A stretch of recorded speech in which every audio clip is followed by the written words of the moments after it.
Hello नमस्कार जय मासी एकदम जानकारीमूलक भिडियो के छ भने सबैले राम्रोसँगले हेरिदिने अनि कमेन्ट पनि गरिदिने हो।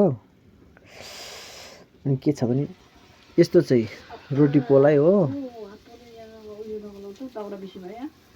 रोटी पोलाइ यहाँ चाहिँ टक्क यहाँ पाक्दैछ। आगो बेसी भयो अरे आगो निकाल्नुपर्छ अरे अन्त यहाँ रोटी पोल्ने मान्छे उहाँ हुनुहुन्छ।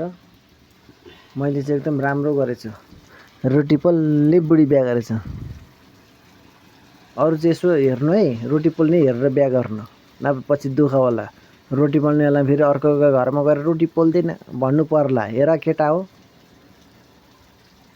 यही एकदम बस्तीको एकदम राम्री कोदे कहाँ हो गाँठी राम्री छ नि राम्री आमा हाँस्दै छ यहाँ ऊ आफै पिठो मुसेर कुटेर लिएर आएर यहाँ यति हो पोलेको छ। यो चाहिँ क्रिसमसको लागि हो। आज 24 तारिक भोलि क्रिसमस छन् त्यसले गर्दा रोटी यहाँनिर छ। यही बाल्टीमा यति पोलेको छ। यो खाने मान्छे यहाँ चाहिँ कस्तो लाग्यो? राम्रो लाग्यो अरे।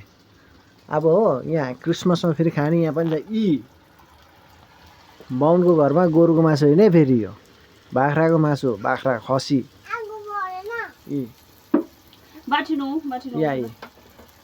टक्कैसँगले हो। भित्र अर्को लुङ पनि छ त्यो चाहिँ नदेखाउँ होला।